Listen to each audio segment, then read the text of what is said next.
jual beli emas itu juga boleh kredit. Alasannya seperti itu. Jadi kalau emas dan perak sudah menjadi barang, sudah tidak menjadi mata uang lagi, maka sudah beralih fungsi menjadi barang yang bisa kredit sebagaimana barang lain. Itu kesimpulan yang membolehkan. Baik, sekarang tarjihnya bagaimana? Tarjih hukum kredit emas. Kita ambil salah satu hadis tadi ya. Azabu bil wariki riba ilaha wa ha'a. Menjual emas dengan mata uang perak akan mengandung riba kecuali apabila kontan. Nah, kalau mentarjih memang harus tahu usul fikih ya, usul fikih. Terutama kita harus tahu kaidah usul fikih. Jadi kaidah usul fikih yang bunyinya al ismul mufradul mu'arrafu bil alif lam jinsiyati tufidul am. Salah satu kaidah usul fikih ya. Al ismul mufrad, kalau ada isim mufrad, isim tunggal ya. Al mu'arrafu alif lam jinsiyah, kalau ditambahi atau dimakrifatkan dengan alif lam jinsiyat. Jadi kalau kita belajar bahasa Arab mirip-mirip bahasa Inggris ya. Bahasa Inggris itu ada yang disebut eh, kata benda dalam bentuk yang apa? Definite, ada kata benda yang dalam bentuk indefinite. Jadi yang indefinite tidak tertentu itu cirinya apa? Tidak ditambahin the. Cukup misalnya table ya, sebuah meja itu sebuah meja dalam arti umum, semuanya meja. Tapi kalau ditambah table itu maknanya maknanya tertentu, meja ini. Nah, kalau dalam bahasa Arab, kalau indefinite itu disebut nakiroh ya, sim nakiroh. Kemudian kalau ditambahi alif, maka disebut makrifat. Namanya alif lam makrifat. Jadi tadi ada kata zahab, ada kata fido, ada kata warik ya. Zahab kalau tidak ditambahi alif lam itu maknanya umum, nakiroh ya, indefinite. Tapi ada kaidah usul fikih, kalau isimnya itu isim mufrad, kemudian dimakrifatkan dengan alif makrifat jinsiyah, maknanya jadi umum. Padahal semua lafat-lafat yang kita baca tadi, hadis yang banyak, az-bizabi, wal-fidotu, bil-fidoti, semua pakai alif lam. Maka berlaku kaidah al-ismul mufradul mu'arrafu bi alif jinsiyah tufidul am. Jadi kalau ada kata zahab, kemudian ditambah alif lam makrifat, maka maknanya adalah makna umum. Maka ketemu kaidah usul fikih lagi. Kalau ada makna umum, ini ada kaidah usul fikih dalilul am yabqa ala umumihi malam yari dalilul taksisi. Kalau ada dalil yang umum harus tetap diperhatikan keumumannya selama tidak ada dalil yang mengecualikan, mentaksisnya. Nah, azabu bil wariba ilaha wa ha'a, kata azabu itu umum, semua bentuk jenis emas. Ada taksisnya. Jadi, kesimpulan hukumnya apa? Berdasarkan kajian berbagai dalil, ternyata tidak ditemukan dalil-dalil yang mentaksis keumuman dari hadis-hadis yang sudah disebutkan tadi. Maka larangan itu tetap berlaku secara umum untuk semua jenis emas, baik berupa emas dalam bentuk perhiasan, baik berupa emas dalam bentuk batangan, maupun emas dalam bentuk koin mata uang. Jadi baik emasnya sebagai barang perhiasan, sebagai barang batangan, sebagai mata uang, itu adalah keumuman emas. Maka Berlaku kaidah usul fikih tadi, dalilul am yabqa ala umumihi, malam yari dalilul taksis. Kalau ada dalil umum harus tetap dipertahankan umumannya selama tidak ada dalil yang mentaksisnya. Maka hasil tarjih yang bisa kita simpulkan, memperjualbelikan kredit maupun online hukumnya haram karena bisa menimbulkan riba. Alhamdulillah selesai. Assalamualaikum warahmatullahi wabarakatuh. Waalaikumsalam warahmatullahi wabarakatuh.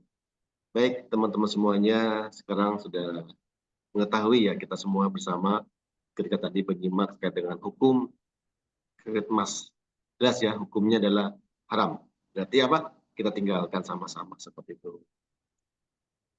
Baik, teman-teman semuanya, rekan-rekan yang dimanapun berada, insya Allah mau yang di kantor pusat, di cabang, dan juga sahabat-sahabat yang lainnya yang saat ini berada, jika ada yang ingin tanyakan, mangga silakan di kolom chat, ataupun juga bisa di kolom pribadi kami, di 0856 9541 8281. Sekali lagi, bisa di kolom chat atau di 0856 9541 8281. Mangga silakan. Baik, San, sambil menunggu rekan-rekan kita atau sahabat kita atau teman-teman kita yang menunggu membuat pertanyaan yang lainnya, mungkin ada pertanyaan dari kami, saya sendiri. Saat ini kan, San, akadnya bukan kredit tapi pinjam meminjam emas. Jadi ketika itu, contoh katakanlah seseorang pinjam uang, oh tidak ada, katanya, adanya emas, gitu kan. Kemudian dikasih emas, kasih emas sebanyak 10 gram.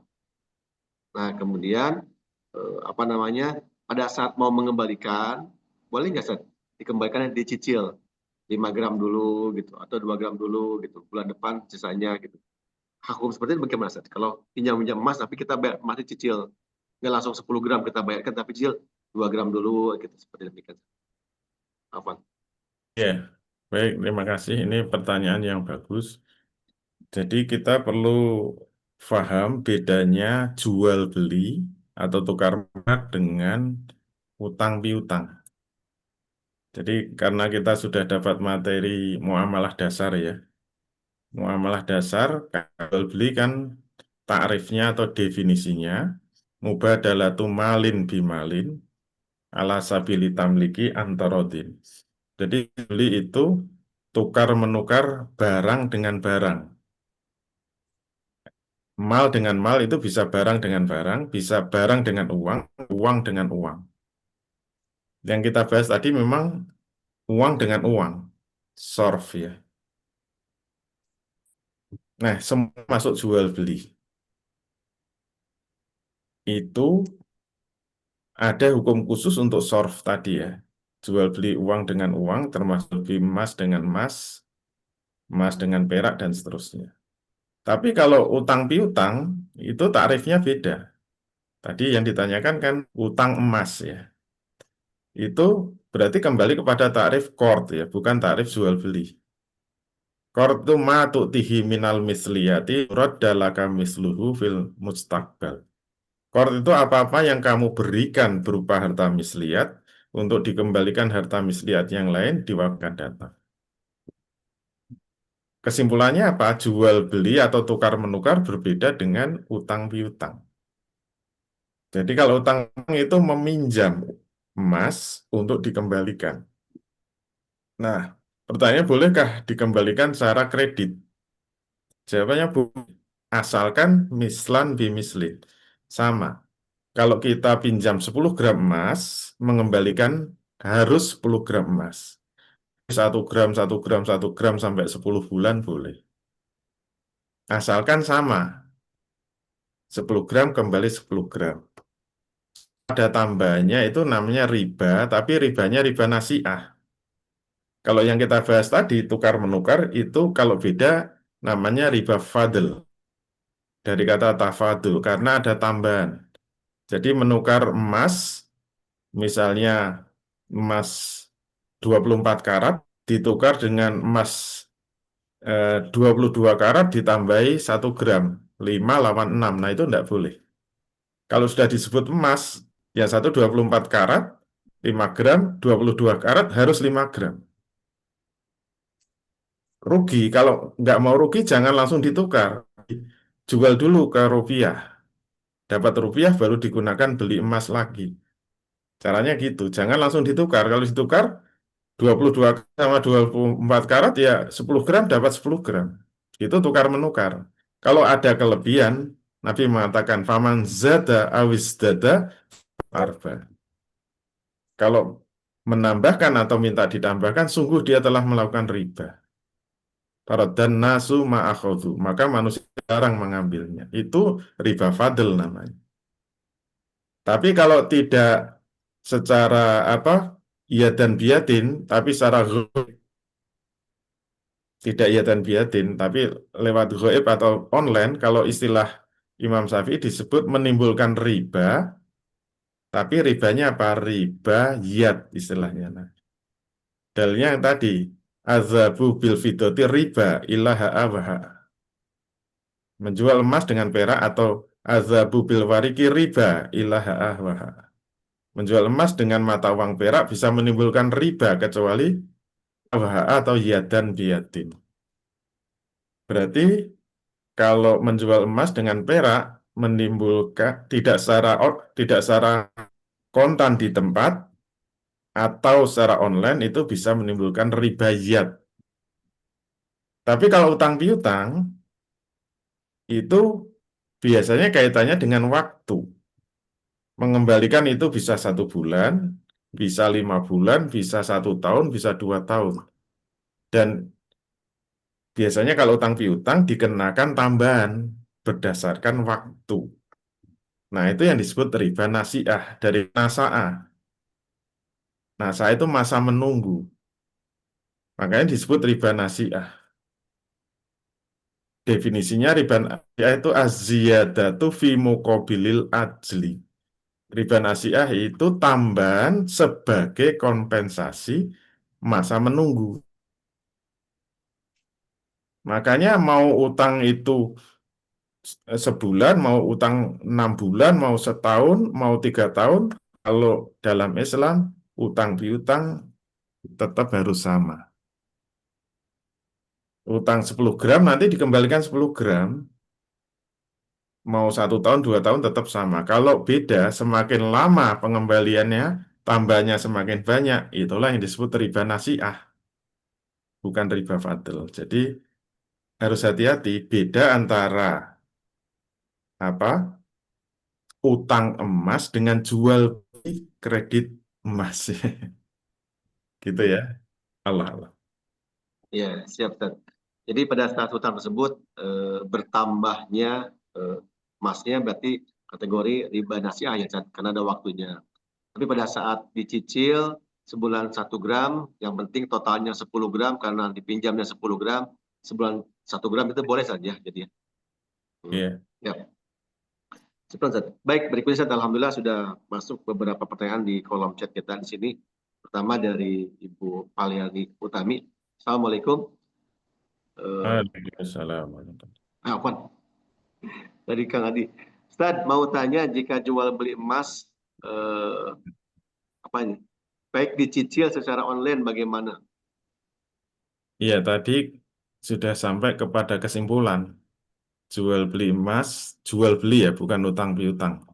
Jual Ya, beli emas dengan kredit atau dengan cicilan, atau secara online, hukumnya haram. Menurut istilah Imam Syafi'i, karena menimbulkan riba, kalau dicicil itu riba, riba sama ya, riba yat ya. Kalau tapi kalau menurut ulama yang lain riba fadl. Jadi dicicil nggak boleh, secara online nggak boleh. Karena menimbulkan riba yat atau riba fadl. Kalau mau jual beli online, cari yang ada wakalahnya.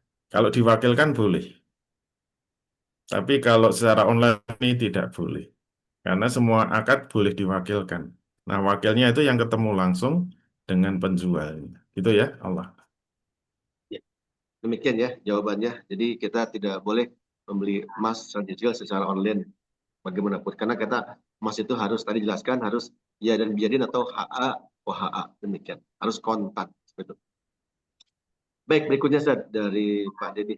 Assalamualaikum Pak Ustadz, bagaimana kalau barter seperti zaman dulu misalnya punya singkong tapi pengen punya garam atau punya kayu bakar tukar dengan beras, bolehkah? Nah, makanya harus paham, barang itu dibagi tiga ya. Jenis barang itu ada barang misliat, ada barang kimiat, ada barang ribawi. Ini sudah berkali-kali kita bahas. Kalau kita bisnis harus jelas. Apalagi kita bisnis rumah harus jelas. Ini rumah itu barang apa? Karena itu terkait dengan hukum jual belinya. Nah, yang pertama barang misliat itu barang yang ketika mentransaksikannya harus ditakar, ditimbang, dihitung. Contohnya beras, gandum, juawo, termasuk jagung, termasuk minyak goreng, tepung, yang harus ditimbang dulu, atau ditakar, atau di. Nah, itu masuknya barang misliat. Ada barang kimia yang tidak perlu ditakar, ditimbang, dihitung, seperti rumah. Nah, rumah itu barang kimia. Mobil,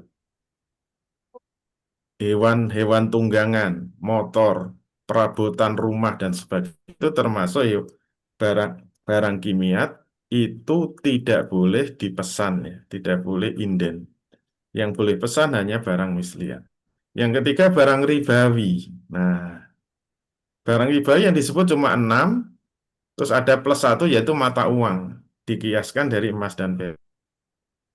Enam itu apa? Emas, perak, gandum, zuhud, kurma, garam. Itu namanya barang ribawi. Selain barang itu, barang biasa. Kalau barter boleh, pakai uang boleh, pakai emas juga boleh,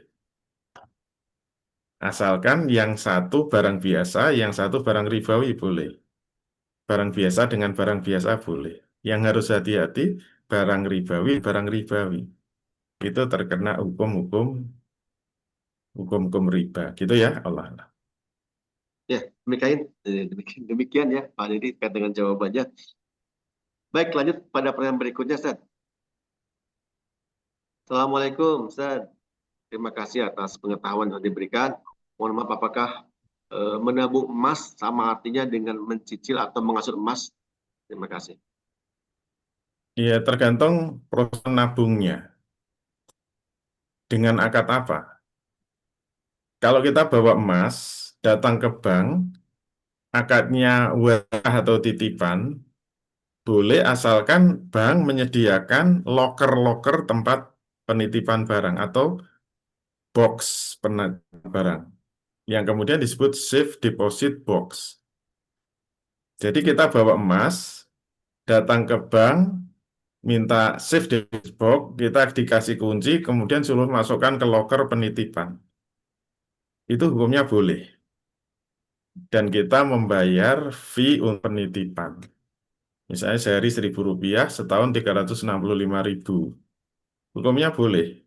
Karena itu namanya akadiah atau titipan, tapi dengan ujroh. Namanya wadiah bil ujroh itu boleh. Itu kalau dengan cara titipan, harus dengan deposit box. Tapi kalau akadnya itu seperti tadi Ustadz Yati sampaikan, akadnya core, berarti kita membawa emas. Kita serahkan ke bank, itu akad utang piutang. Berarti apa? Emasnya berpindah milik. Seperti definisi tadi, ma tu'tihi minal misliyati lirot dalaka misluhu fil mustaqbal. Berarti emas yang kita serahkan itu sudah diutang orang, berarti berpindah menjadi milik bank. Boleh, asalkan nanti kalau kita ambil juga harus dalam bentuk emas. Dan jumlahnya tidak boleh berubah. Kalau yang kita serahkan 10 gram, nanti kita kalau ambil, ya tetap 10 gram. Misalnya kita ambil 1 gram dulu, boleh nggak? Ya boleh saja. Berarti masih sisa 9 gram. Boleh.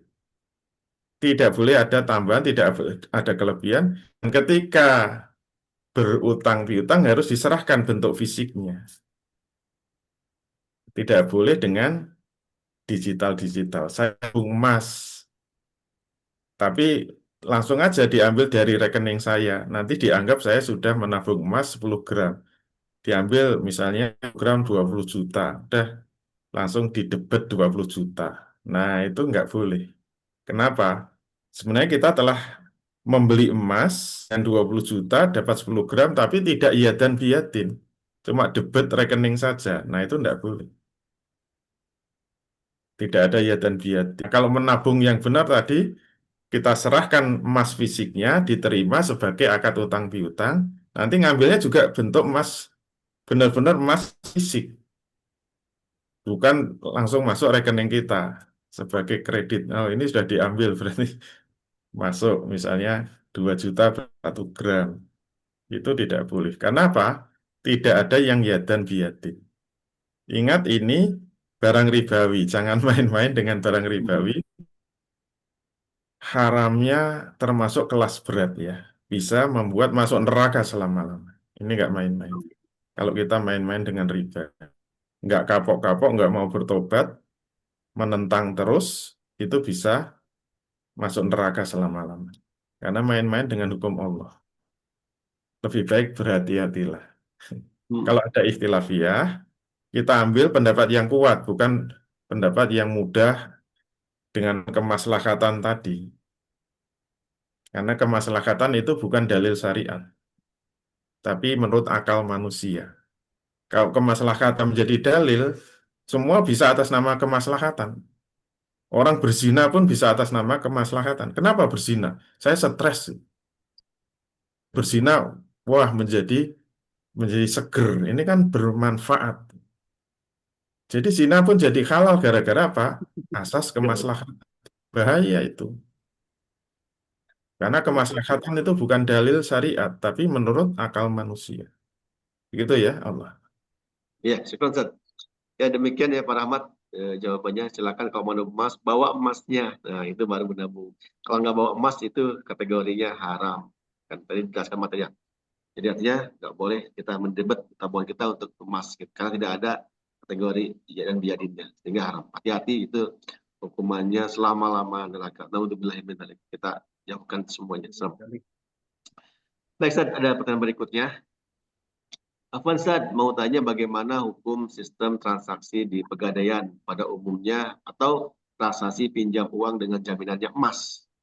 Dan apakah pinjam emas dikembalikan dalam bentuk uang dan bagaimana hukumnya? Demikian Ustaz dari Pak Yosef.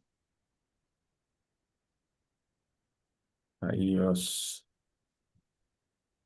Jadi kalau dengan pegadaian, ya selama cara-caranya seperti yang saya sampaikan tadi boleh saja. Jadi kalau misalnya kita eh,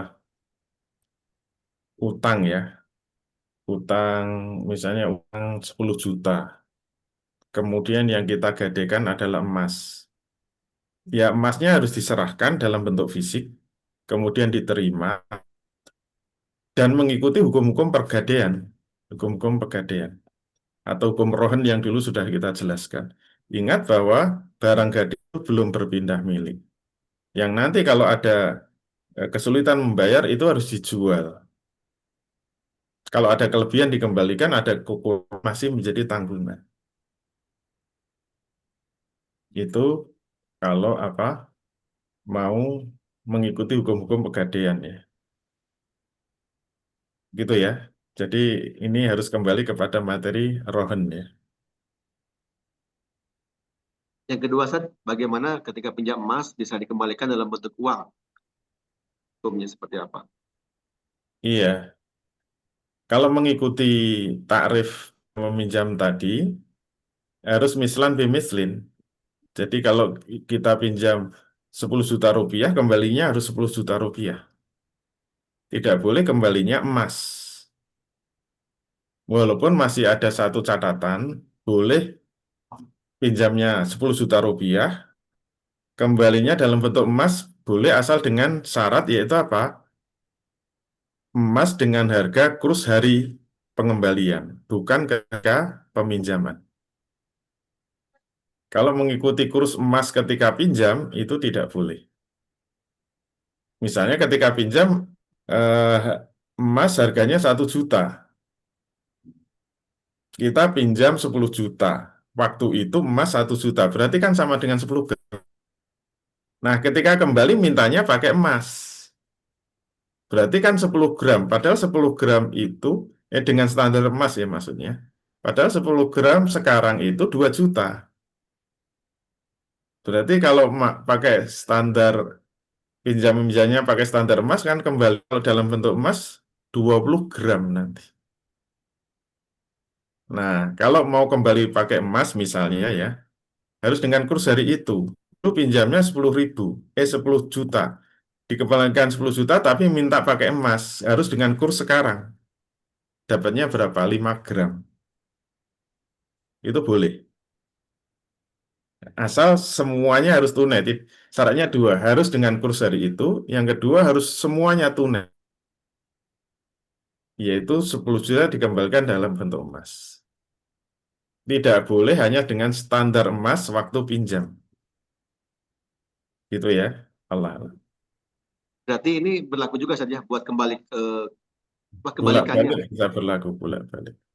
Iya, maksudnya kan Dengan kurs, ketika iya.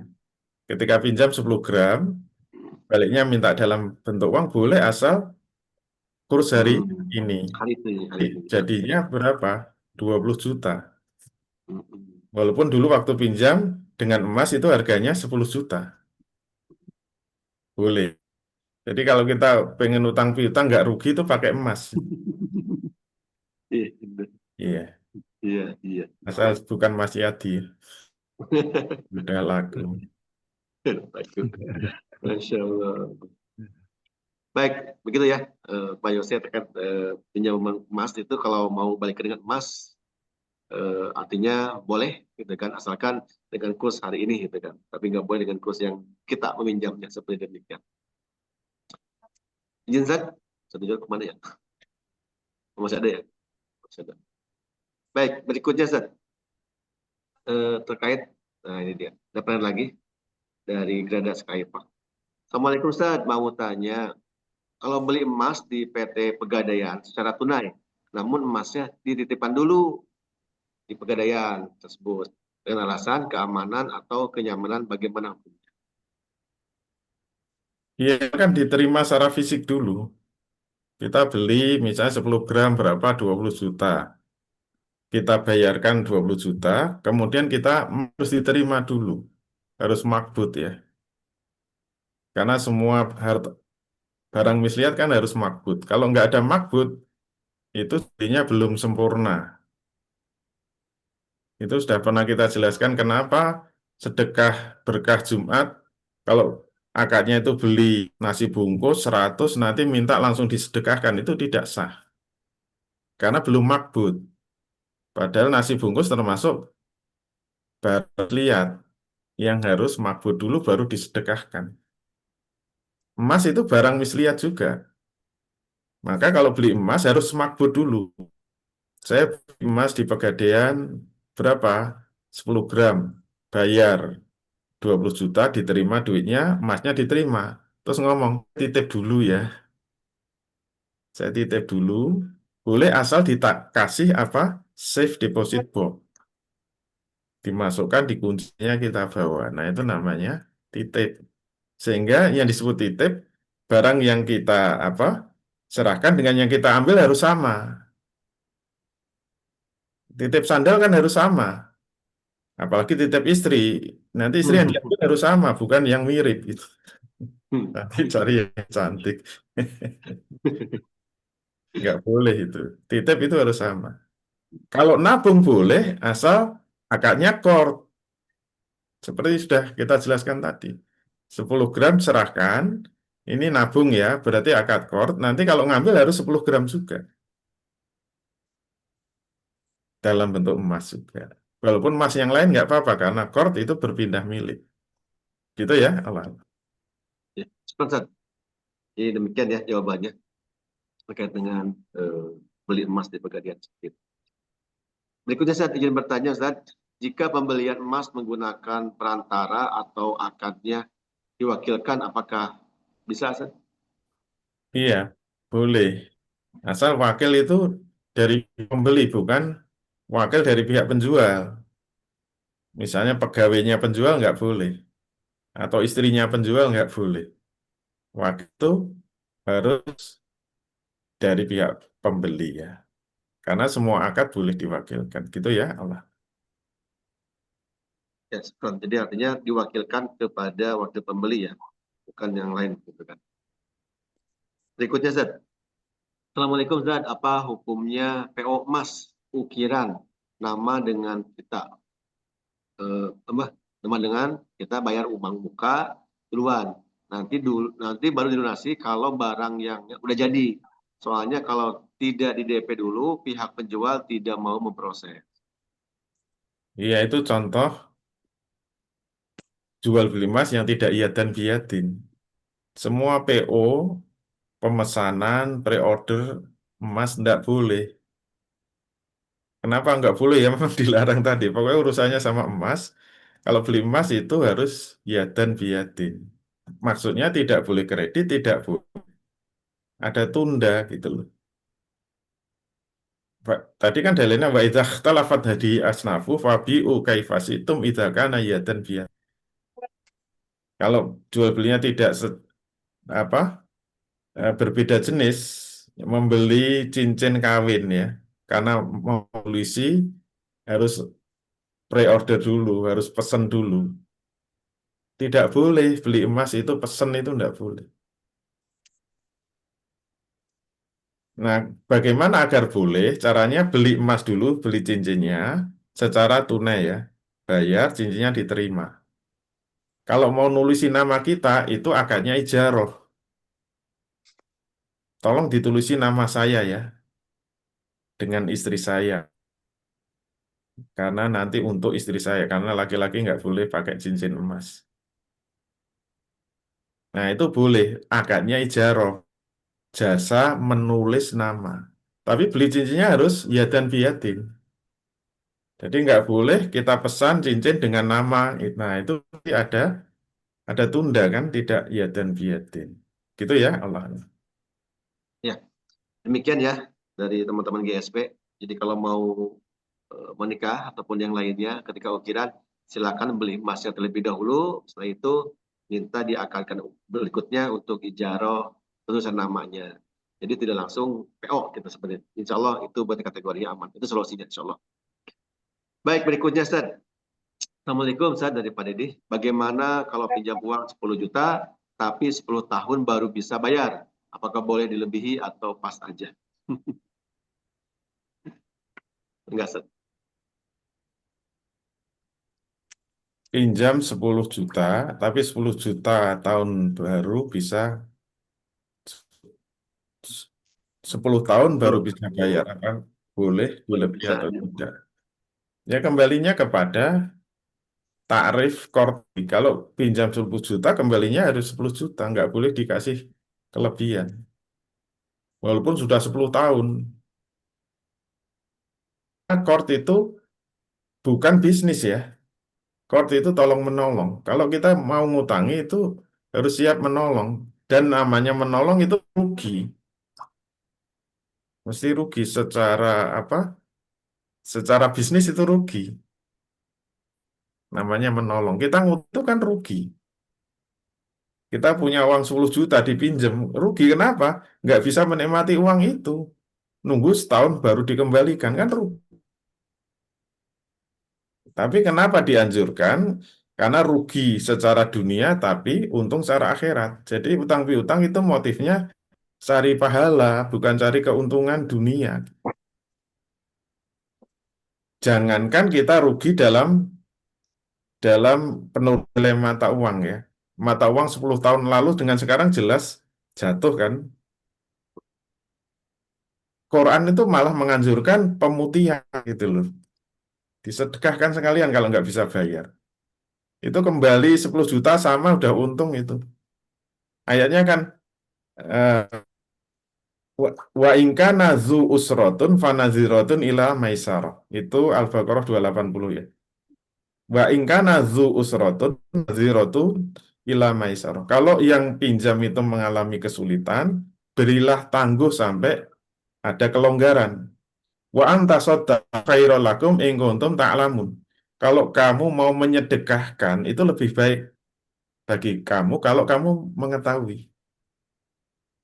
Itu balik masih untung itu sama-sama 10 juta. Kalau nggak bisa, udahlah kasihkan 10 juta itu lebih baik. Kenapa? Karena memberi utang itu setengah sedekah pahalanya ya. Jadi mengutang 10 juta pahalanya seperti sedekah 5 juta. Itu kalau kembali. Kalau tidak mau dikembalikan kan sedekah penuh itu. Jadi kalau mau utang piutang harus dengan niat tolong menolong, bukan bisnis. Kalau mau nggak rugi, jangan pakai rupiah, pakai emas. Kamu tak utangi 10 gram emas, nanti kembalikan 10 gram emas. 10 tahun, kemarin saya 5 tahun saya udah 3 kali lipat. Karena masih ada catatan, kemarin saya jual, saya beli emas tahun 2020. Harganya cuma 10 gram ya, harganya 6 juta, koma berapa. Kemarin saya jual 2025, harganya sudah 17 juta, koma berapa. Sudah 3 kali lipat itu, 5 tahun. Coba kalau saya simpan dalam bentuk duit, ya tetap 6 juta terus. Kalau ada bunganya itu haram. Makanya kalau hadiah yang flat itu tetap 6 juta. Kalau belikan emas, saya jual lagi, jadi 17 juta. Dari 6 juta loh. Itu baru 10 kilogram. Apalagi kalau siadi itu 80 kilogram. Ya Allah. Insya Allah. Baik, berikutnya Ustaz. Masukkan jawabannya demikian ya. Kalau terkait dengan namanya pinjam, artinya harus jelas gitu kan. Jadi ketika kita pinjam itu, Masya Allah ya. Jadi ketika dikembalikan masih untung. Untung dunia, masih kembali uangnya, di akhirat juga ada untung. Karena sebagian setengah dari sedekah kita. Masya Allah, luar biasa. Islam itu indah. Ikut Ustaz, saat ini kan banyak ya kaum muslimin yang masih mereka menggunakan cicilan emas, baik online, kredit, itu kan emas, apapun yang lainnya gitu kan. Apa sih dampak eh, praktik dari hal tersebut terhadap perekonomian umat di dunia ini? Iya, kalau sudah urusannya barang ribawi, sifat tauqifi ya. Haramnya itu karena semata-mata diharamkan. Kenapa? Karena tidak ada ilatnya. Itu alasan diharamkannya emas. Enggak, selama tidak ada ilat pengharamannya itu ya kita hanya sekedar sami nawat. Terus kalau kita mau otak-atik itu namanya bayanul waqi ya. Otak-atik menurut akal ya. Kenapa emas seperti itu? Memang Allah menciptakan emas itu yang paling cocok, paling tepat untuk mata uang. Itu ada dalam kitab Az-Zahab ya karangan Imam Ghazali. Dalam kitab itu Imam Ghazali mengatakan, jika Allah menciptakan emas itu sebenarnya untuk jadi mata uang. Dan sangat berbahaya kalau sebuah mata uang itu mengalami fluktuasi harganya. Karena jual belinya tidak iya dan biadin.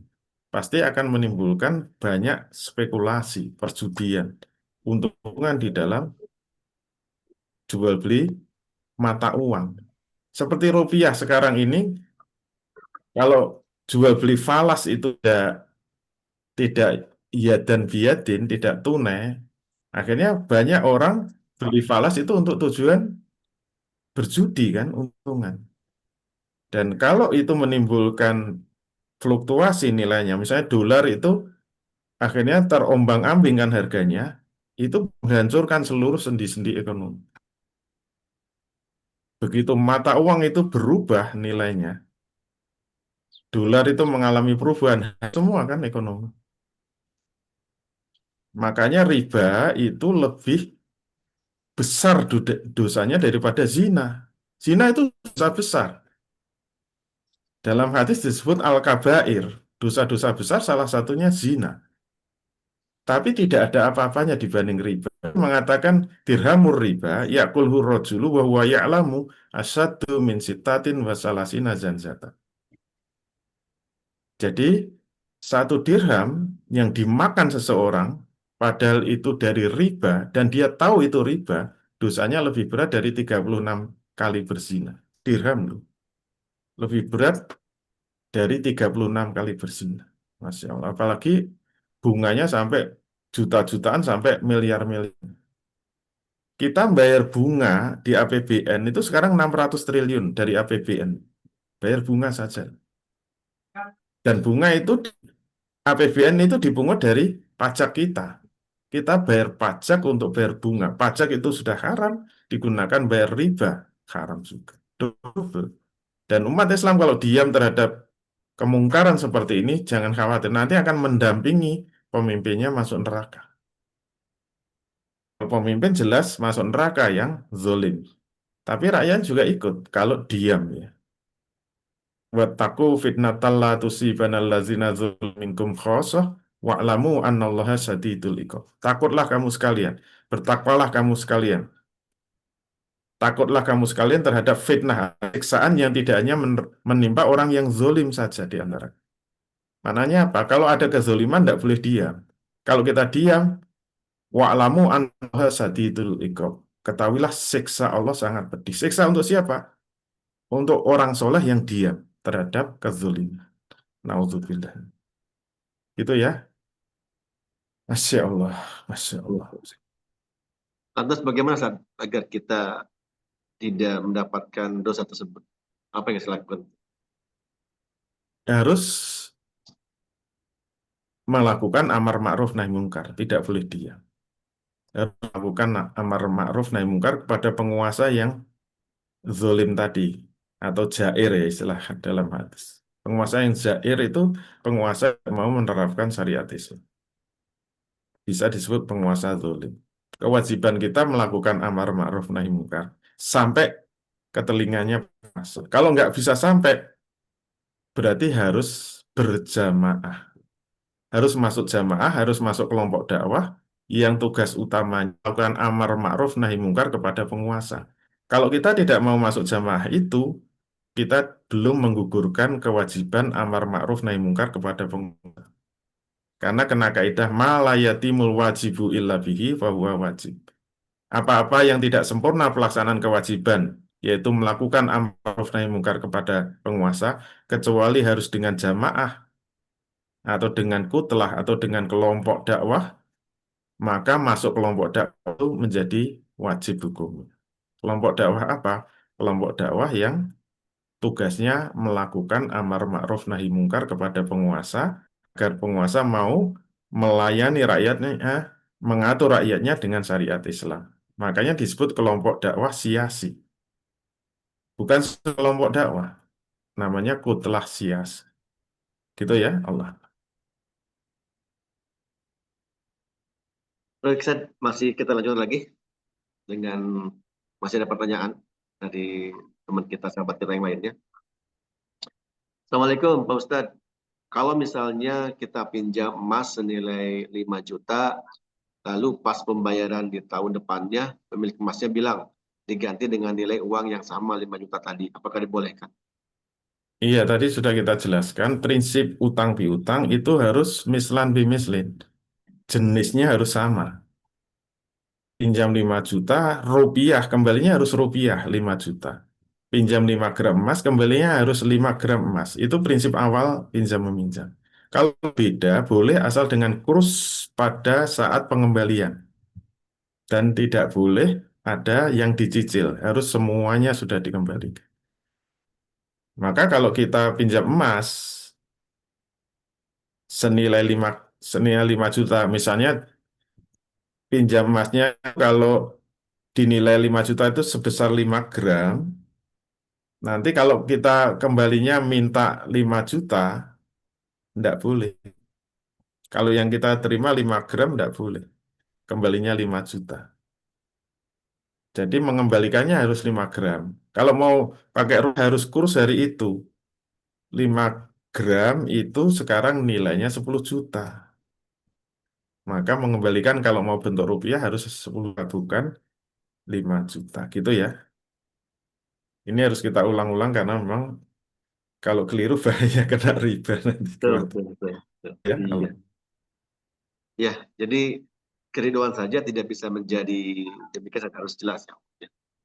Baik, Afazat, sebetulnya yang menjadikan harga emas itu naik saat ini kan harga emas mengalami kenaikan terus ya. Dari mulai pengalaman di bursa 25.000, 50.000, 100.000, 1 juta, sampai 1 juta lebih gitu kan. Apa sih yang menyebabkan harga emas itu semakin naik-naik tersebut, hal apa? supaya harga emas itu stabil, Hmm. harga perak stabil. Kalau ingin tahu kestabilan emas ya harus lihat hadis yang diriwayatkan 1400 tahun yang lalu. Zaman Nabi itu 1 dinar dapat 1 kambing atau 2 kambing. Sekarang 1 dinar itu 9 juta, itu 2 kambing, kan berarti stabil. Mengukur kestabilan emas itu dengan komoditas yang zaman Nabi, zaman sekarang ada. 1 dirham itu 1 ekor ayam kampung, sama sekarang 1 dirham. Berarti kan stabil. Nyatanya harga emas naik turun, nah itu salah membaca. Yang naik turun itu apa? Rupiah Rupiah. yang naik turun atau dolar. Betul. Jadi yang tidak stabil itu uang kertas, bukan emasnya. Hmm, Kebalik itu membacanya. Jadi yang naik turun betul. itu dolar terhadap atau rupiah terhadap emas. Kalau emasnya ya santai-santai aja gitu. Kalau digunakan membeli kambing atau membeli onta itu sama. 1400 tahun loh nggak main. Betul, Masya Allah. Coba kalau 1 dolar zaman tahun 70 dengan 1 dolar sekarang untuk beli apa coba? Kan turun terus itu dolar. Jadi yang nggak becus itu dolarnya bukan emasnya. Apalagi Ya, masih hati ya, Masya Allah. salah stabil kan. Allah Akbar. Ya, insya Allah ya teman-teman semuanya. Jadi harga emas itu insya Allah stabil terus.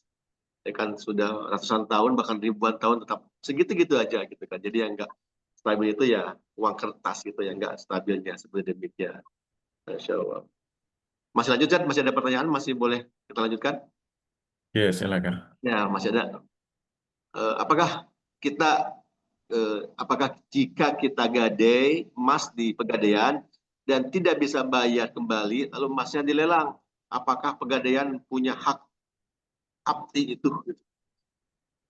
Ya, sebaiknya memang dibuka lagi materi gade atau rohen ya.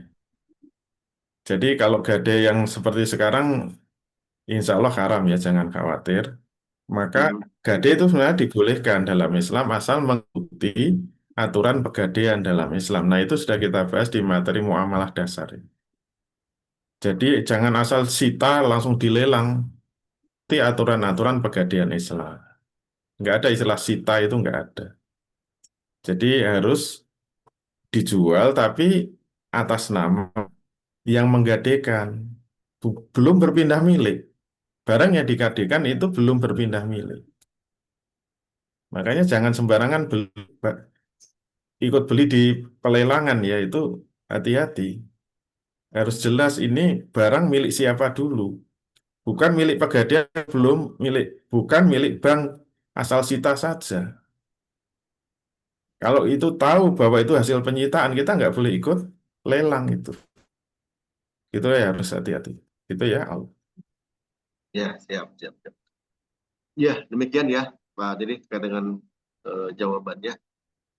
Pak Adi ya. Berikutnya, Ustaz. Assalamualaikum Pak Ustadz. Bagaimana pada zaman sekarang ada orang belanja tapi pembayarannya pakai sistem kris? Apakah boleh atau bayar dengan transfer? Ini hal yang lain mungkin, Ustaz. Kayaknya harus Tambahan. dibahas sendiri ya, hukum Iya, kris. boleh.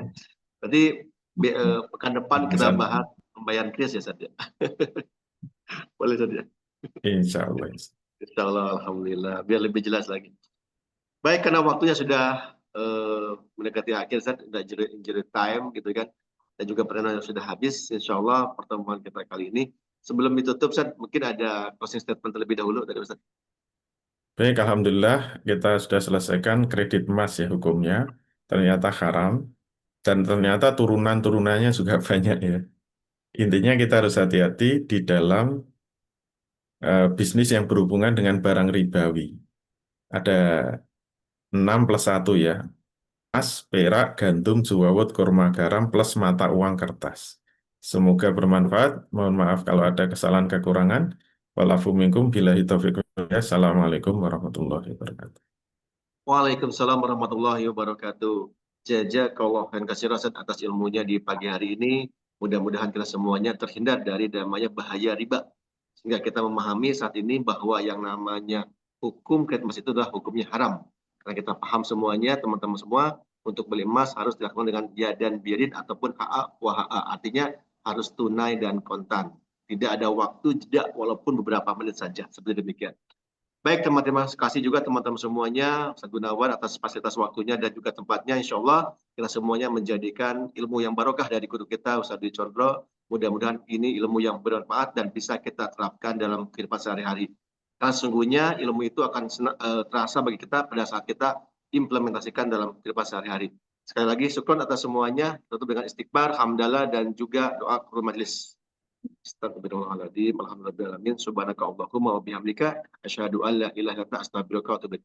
Sekian, assalamualaikum warahmatullahi wabarakatuh. Waalaikumsalam.